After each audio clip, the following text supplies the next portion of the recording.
তাদেরকে ফাঁসির জায়গায় নিয়ে যাওয়া হচ্ছিল। ঠিক তখনই তার নজর ট্রান্সপোর্ট ট্রাকের উপরে থাকা একটি বোল্টের ওপর পড়ল। হঠাৎ করেই মাথায় পালানোর প্ল্যান চলে এলো।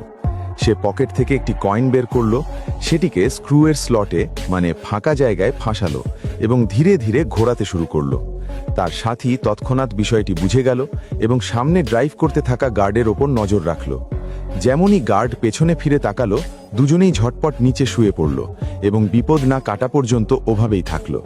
এরপর সঠিক সময় দেখে তারা আবার উঠে পড়ল এবং কাজ চালিয়ে গেল। প্রথম স্ক্রুটি ঢিলে হয়ে গেল। সে কয়েনটি তার সাথীকে দিয়ে দিল। সাথীটিও অন্য পাশে ঠিক একই কাজ করল। এরপর দুজনে ব্যারিয়ারটি ধরে চেইনটিকে ঢিলা করল। পরের সেকেন্ডেই দুজনে মিলে জোরে ধাক্কা দিল। পেছনের প্যানেলটি শেষমেশ খুলেই গেল। সামনে বসে থাকা গার্ড টেরই পেল না। দুজনে তাদের পা কেবিনের দিকে ঠেকালো এবং পুরো শক্তি দিয়ে লাথি মারল। কম্পার্টমেন্টটি ঝটকা দিয়ে আলাদা হয়ে গেল এবং পেছনের দিকে পিছলে যেতে থাকলো। জমিন দ্রুত পেছনের দিকে সরে যাচ্ছিল। সে তার সাথীর মুখে ভয় দেখতে পেল, কিন্তু স্বাধীনতার সামনে ইতস্তত করার কোনো জায়গা ছিল না। কিছুক্ষণ ঘষ্টে যাবার পর তারা তাদের নাগালের বাইরে চলে গেল। এখন হাতের হাত করা ছিল নতুন একটি সমস্যা। থামা সম্ভব ছিল না। গার্ড জানতে পারলেই তারা ফিরে আসবে। ভাবার পর দুজনে একটি বিপজ্জনক সিদ্ধান্ত নিল। তারা সেই ভারী কম্পার্টমেন্টটি উঠালো এবং মরুভূমিতে হাঁটতে শুরু করলো। শক্তি ফুরিয়ে আসছিল এবং কোনো পানি ছিল না।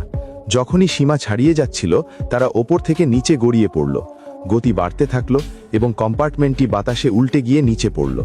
ভাগ্যক্রমে তারা ধ্বংসস্তূপের কাছে এসে পড়ল। সেখানে চুপচাপ দ্বিতীয় বিশ্বযুদ্ধের একটি পুরনো বিমান পড়েছিল। মাটিতে ছড়িয়ে থাকা সরঞ্জাম দেখে তার মাথায় একটি বড় আইডিয়া এলো। পুরনো সামান এবং মরুভূমির প্রবল বাতাসের সাহায্যে সে ভাঙা বিমানটিকে মাটিতে চলার মতো একটি মেশিনে বদলে দিল। শুধু দিক ঠিক রাখতে পারলেই তারা এই জনমানবহীন জায়গা থেকে বেরোতে পারত। কিন্তু ভাগ্য বেশি সময় সাথে ছিল না। পুলিশ খবর পেয়ে যায়। ওপর থেকে হেলিকপ্টার কাছে আসতে শুরু করে। সময় ছিল না। দুজনে পাশের একটি সুড়ঙ্গে ঢুকে পড়ল। মাটিতে পড়তেই সে অবাক হয়ে গেল।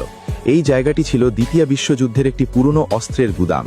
এখন তাদের পিছু নেওয়া লোকদের ভয় পাওয়ার কোনো কারণ ছিল না। তারা ধুলোয় ঢাকা একটি তোপকে ধীরে ধীরে সুড়ঙ্গের মুখে নিয়ে এলো। সে দড়ি দিয়ে শক্ত করে বাঁধল এবং নিশানা লক করল। সবচেয়ে গুরুত্বপূর্ণ মুহূর্তে সে ফায়ার করে দিল। গোলাটি সরাসরি হেলিকপ্টারে গিয়ে লাগলো, কিন্তু কিছুই হলো না।